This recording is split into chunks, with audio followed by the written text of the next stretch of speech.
SIA Philomen Raj, MSc, MPhil PhD, retired head Department of Physics, Madras Christian College, Tambaram, Chennai.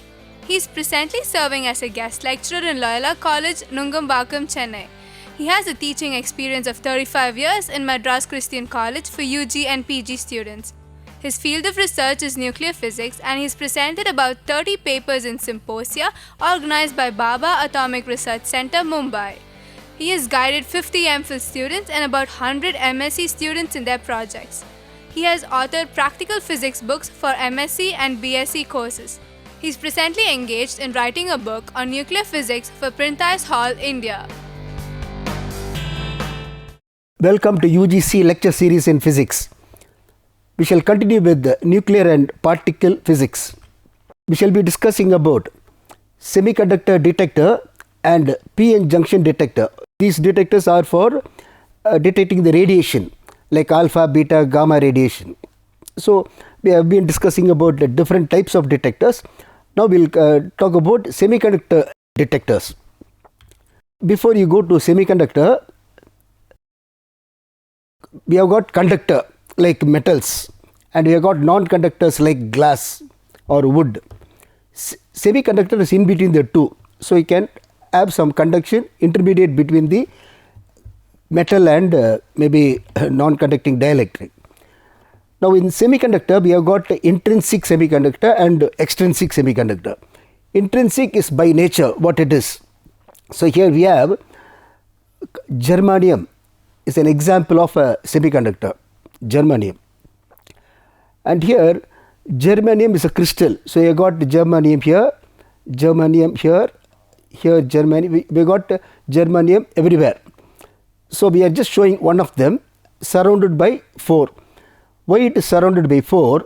Germanium has got valency 4. So each, the last in the atom, the last valence shell will be having 4 electrons.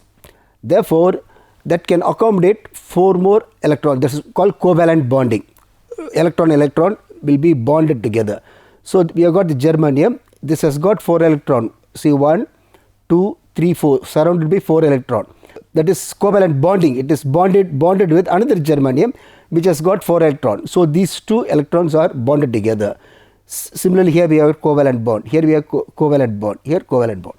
So it is surrounded. This germanium is surrounded by 4 germanium, and it is intrinsic. It is not having any positive charge or negative charge. It is not having any extra electron. If it is having extra electron, it will be N type, that is negative. If it is having deficiency of electron, it is P type. Now we will just go to what is extrinsic. So in extrinsic semiconductor, we have got what is called N type semiconductor or P type semiconductor. When you say extrinsic, we are going to dope something, that is add something. See, in the earlier picture we had this one as germanium. Now we are replacing with As. So we are replacing by that. Now this As is actually, it is pentavalent. Valency is 4. Whereas Ar is having valency 5. So what will happen? We are taking a germanium crystal and we are knocking one germanium and putting Ar into that. So that's called doping, adding something. So that germanium will be knocked out, instead this As comes into the picture. Now it will take that location where germanium was located, and here it has got 4 electrons. Instead of 4 electrons, it will have 1 extra electron. See, the 4 electrons will be bonded by the neighboring germanium. There is 1 extra electron, that is called extra electron here. Now here, suppose you got a germanium, pure germanium, that is called intrinsic germanium. We are adding As. Maybe of the 1 lakh germanium, some 10,000 As is put. Then we will have 10,000 electrons. So that extra electron. Therefore, the semiconductor as such, it has become a N-type semiconductor. So this is because of the extra electron. So it has got to become a N-type semiconductor. Now, how do you get a P-type semiconductor? So for P-type semiconductor, the germanium, pure germanium crystal is taken, and we are going to knock out one or two germanium and put some element which is having trivalent, valency 3. Boron is an example. Boron has got valency 3. So it has got 3 electron, so it will be bonded there, and there is a hole, there is a vacancy there, there is a hole. Therefore, absence of electron is a positive charge. So that hole is a positive charge. So that's what you written here as hole. It has a hole which is a positive charge. So as a result, what we say is, if we take pure germanium, it is neither positive or negative. If you dope it, it can become p type or n type. So if you germanium is valency 4, if you put valency 5 into that, it will become extra electron, it will be n type. So if you put germanium is valency 4, if you put like boron, any trivalent, in that case there is a shortage of electron, therefore it becomes a p type hole. So this is the overall with the diagram we have explained. Now we will just put it in words. So the p-n junction detector, so the pure germanium Ge has valency 4. What we have seen in picture, we are putting in words. Valency 4, that is tetravalent. Now when Ge is doped with boron B, which has valency 3 trivalent, it is doped with valency 3 trivalent. What will happen is, what we have seen in the diagram, holes are created in the crystal, so it becomes a p type. Holes are created, that is vacancy for electron. So when the absence of electron causes positive charge, we call it as a hole. Absence of electron is called as a hole. We get a p type. So as a rule, we can take Ge plus B, germanium plus Be doping, we get p type semiconductor. Now here we take germanium and you don't dope anything, it will become it is neither positive or negative. So when you dope it with B, it becomes p type. The amount of doping makes it more and more p type, more and more positive charge. So it all depends on how much you are doping. If you are doping little, it will have p type. If you are doping too much, then it will become like a conductor, it will not serve the purpose. So here doping is done at a small level, we get a p type semiconductor. So germanium is doped with arsenic As, which has valency 5, then it becomes a pentavalent. Now this extra electrons are present in the crystal, it becomes n type because it is pentavalent, 5 valence, valency 5, so we get this n type we get. So Ge plus As doping gives you n type semiconductor. Now not only this boron, we can select some other trivalent material also, element, and here also instead of As we can select some other pentavalent.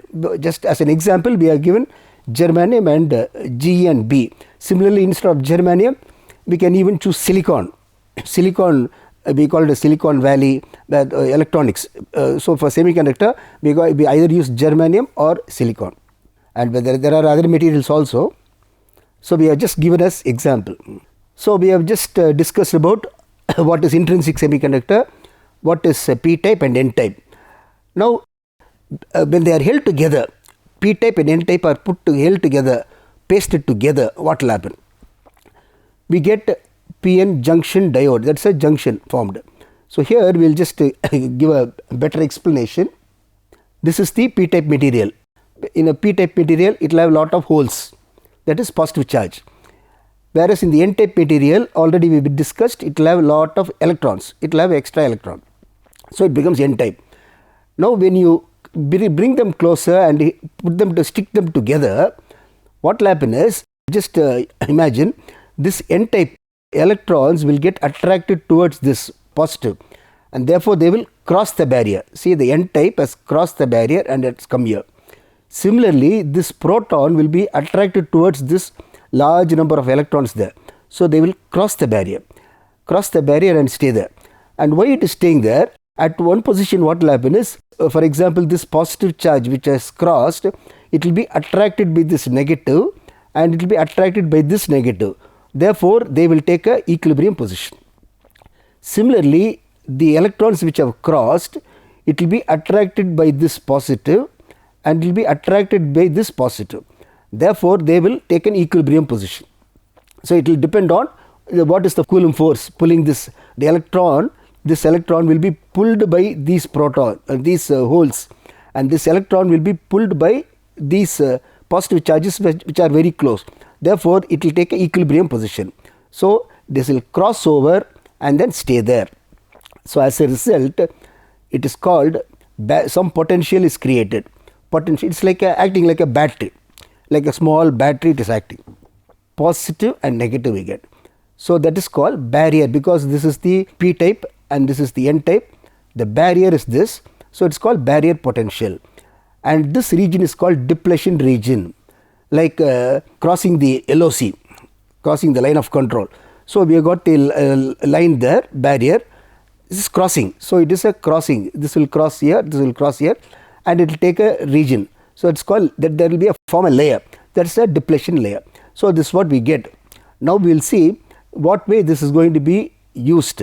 This is the basic of digital electronics. Any electronics, any electronic device, this is the basic. Therefore, we will just see we have formed a intrinsic semiconductor and extrinsic, this is called extrinsic semiconductor. Put them together, we get a diode. Now, we will just go further. What we have explained in diagram, we have just put it in words.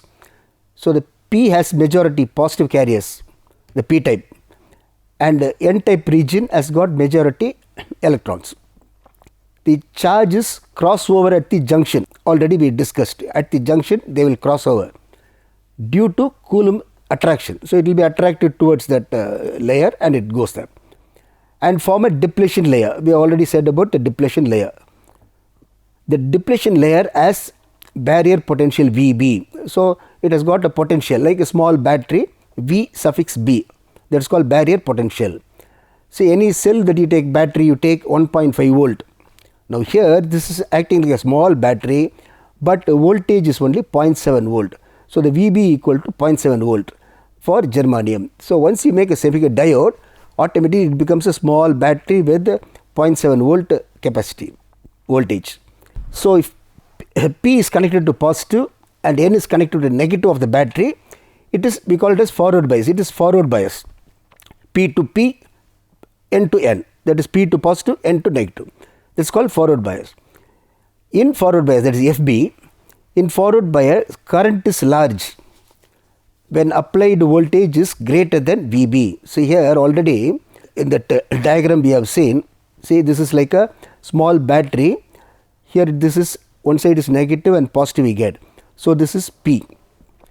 So, here this we are connecting this P to positive, this N to negative. So, there will be large number of positive majority, this is called majority carrier. All will go in this towards this negative of the battery. All this negative electrons will move towards positive of the battery. So, large current will be produced, but before it goes, this is the reverse voltage we get. See, here minus and plus in the opposite direction. Therefore, we have to supply a voltage exceeding VB. Only when it exceeds VB, current will go. Otherwise, current cannot flow because it has to overcome this potential VB. So, this VB is 0.7 volt we said. So, when it exceeds that, there will be a large current flowing. P, all the holes will be moving towards negative of the battery, all the electrons will be moving towards positive of the battery. In forward bias, the current is large when applied voltage is greater than VB.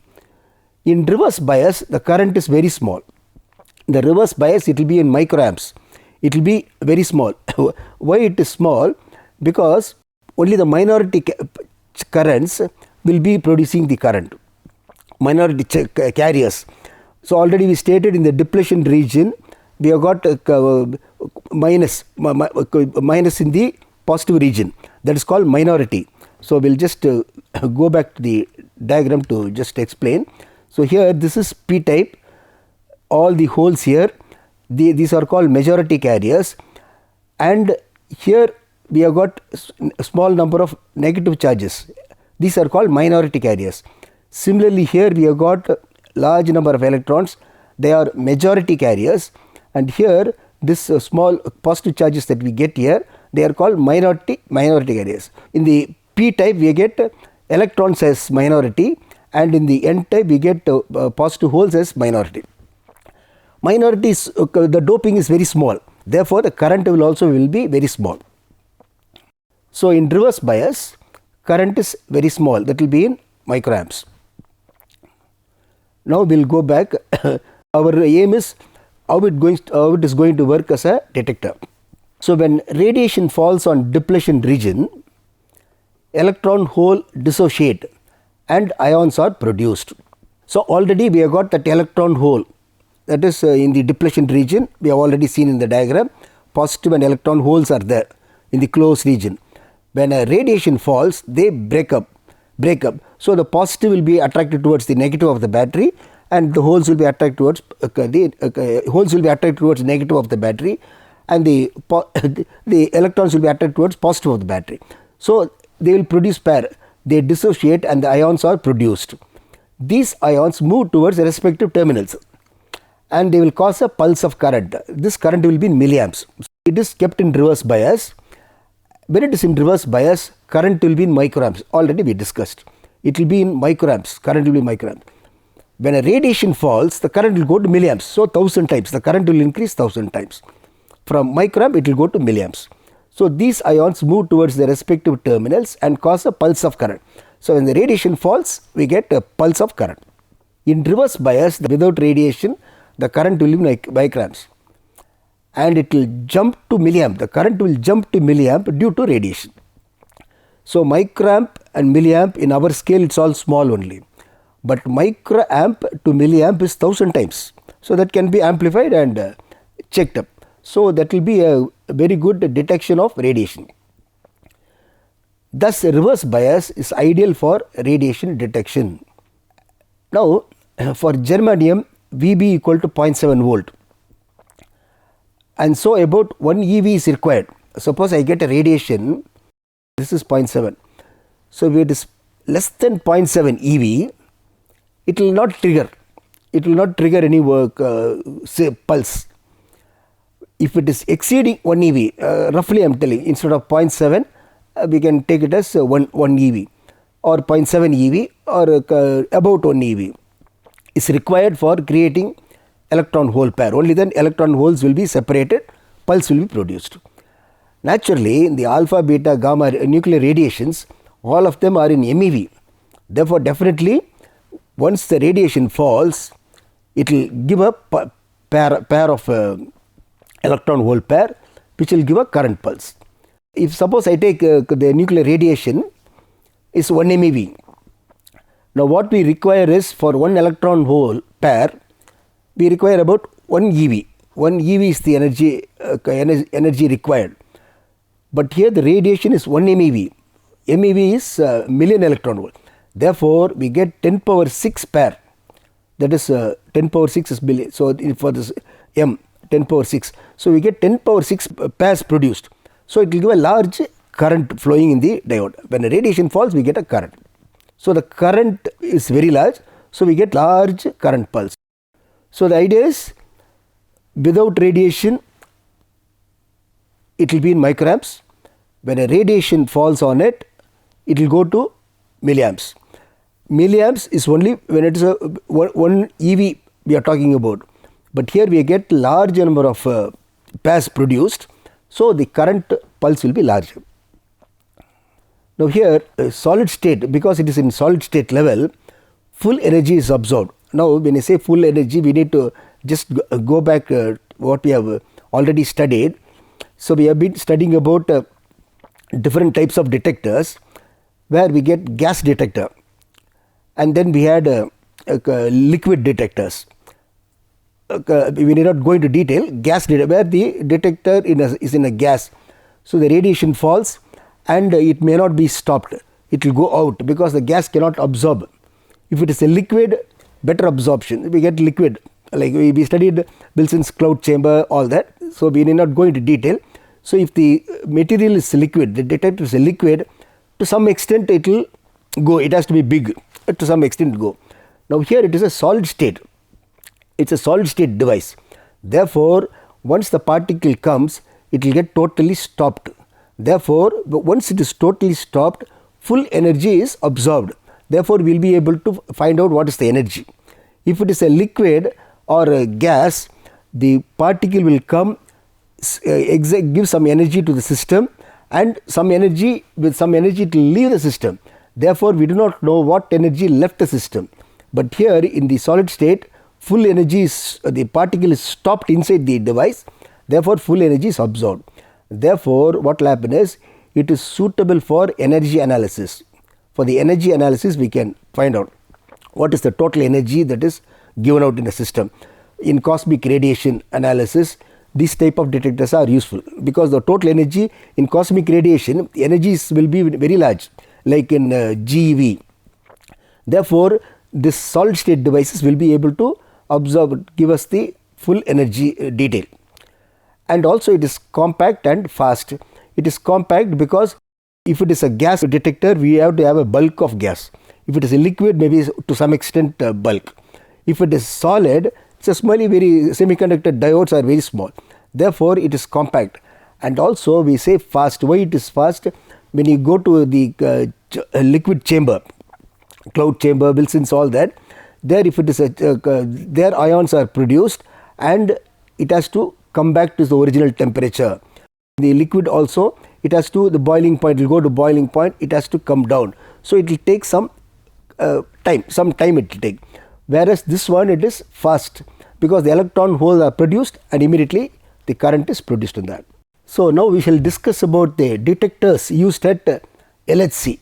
LHC is a Large Hadron Collider, which is CERN. What is that CERN? We got the European Center for Nuclear Research, and in 2013 we have been discussing in detail, in newspapers it all came, like that Large Hadron Collider was able to detect what is called Higgs boson. And why it is called hadron? Hadron is a particle of high energy. And how is that high energy attained? The particle moves through a distance of 27 kilometers. So it's like we have got a linear accelerator, which is maybe in the lab size. But here it is from one country to another, it is a country border, 27 kilometer distance it travels. Therefore, the energy is very large. That's why we call it as a Large Hadron Collider. Now for this, what are the types of detectors used? And before that, why was this experiment done? Just curiosity. They want to smash the proton and proton to be smashed and see what happens. It is just curiosity. If we take an atom, maybe if we take one atom, I want to break the atom, see what happens. If we take sodium chloride, break it, we get sodium and chlorine. That's what, by anxiety, curiosity, people did that. Sodium plus NaCl minus we get. Similarly, if you break a nucleus, we get fission energy occurring. Now they want to smash the proton, break the proton and see what happens. For this, very large energy is required. That is what done at LHC, that Large Hadron Collider, just for curiosity. So the experiment what they did, it is a proton-proton collision. The two proton collided and they traveled a distance of 27 kilometer, and after large acceleration they collided. So they did proton-proton collision and also proton-lead collision. Proton and lead also collide. This is the experiment they did. And the collision lasts for a short duration. So once it collides, large energy is produced, but for a very short duration. Now for this, we require some specific detectors. So what are the detectors? We have been discussing about the different types of detectors. Now we will just outline what are the detectors used at LHC. So the types of detectors, they are each for certain purpose, and what we call is for different purpose, different detectors. Vertex detector, that is the innermost layer where the collision occurs. There, the innermost layer, we call it as vertex detector. The aim of that is to follow the path of the particle, the proton which is colliding, after that where it goes. So they want to see the path of that, because it vanishes in a short duration. So to follow the path of the particle, to study the decay and lifespan. Maybe it will be very short duration. How it decays? The proton decays by what? Maybe it gives mesons or whatever. We will just see, and how long it is existing, lifespan. So that is a vertex detector. Then we have got what is called tracking chamber. So as the particle is coming, we have to track it. It's a charged particle, proton. So we have to track it. So use magnetic field. Already we know magnetic field will bend the particle. So we are using magnetic field, they were able to track that, so that it will be able to bend. The tracking chamber studies the curvature of path of charged particles. So what is the curvature? Suppose the particle is of very large energy, curvature will be small. So from that we can calculate the momentum. Momentum can be calculated. If it is highly energetic, less curvature. That is true. If it is a very large energy, you can't easily bend it. So we have to, from that we will know what is the energy of the particle, because from the simple relation we get mv squared by r is equal to bqv. This is Lorentz force and this is the centrifugal force. We equate centrifugal force for bending, centrifugal or centripetal, that is equal to bqv, magnetic field that is used, charge of the particle, velocity. So if you simplify that, we get mv equal to bqr. So when the momentum is large, r is also large, which means the radius of curvature is small. So from that they were able to find out the energy of the particles, and then we got trackers to measure the position of the particle along its 27 kilometer. So we call as trackers. Then they have what is called Cherenkov radiation. What is that Cherenkov radiation? So when a particle it's able to move with a velocity greater than velocity of light in that particular medium. See, the velocity of light is 3 into 10 power 8. In a particular medium, it will reduce. It will go to maybe 2 into 10 power 8. Now suppose our radiation, like this proton that comes out, if it is having velocity more than velocity of light in that medium, then we get a radiation that's called Cherenkov radiation. So the mu equal to C by V, that is refractive index. Mu equal to 1.5, then V will be 2 into 10 power 8. If the particle exceeds this velocity, we get Cherenkov radiation. So they were able to observe Cherenkov radiation also in the LHC experiments. And then we got calorimeter experiment, that is for finding out the temperature rise. From the temperature rise, we will be able to find it, because from the energy relation E equal to ms theta. So from that we will be able to see what is the temperature rise. And this will be the last detector, because it has to absorb the particle and show the increase in energy. And then generally computers used for analyzing the data to find out the mass, energy, everything. And what is the outcome? Because it's only we are giving an outline. The outcome is Higgs boson was detected in 2013. Higgs got Nobel Prize for this. And more about Higgs boson we'll be discussing in the under elementary particles. Now we will give a summary. So we have discussed the construction of N-type and P-type semiconductors. We have discussed in detail, and the construction of PN diode and the barrier potential, that also we have just explained. At the end of all types of detectors, we have discussed the detectors used in LHC. That is a very popular and current subject, and we have just discussed. And for further details, the LHC experiments are going on. Even today experiments are going on, and India is also a part of that team which is working. So we will be able to get more information in coming years. So we will just put a few questions for the day. So explain what are intrinsic and extrinsic semiconductors. Already we have been discussing that. And how are they formed? So that we have to talk about doping. And explain the forward and reverse bias characteristics of PN diode. When you say characteristics, suppose I draw a graph, I will be getting in the reverse bias current will be in microamps. In the forward bias it will be in milliamps. Therefore we can show the ranges, one is in milliamps, the other one is microamps, and we can discuss about the utility.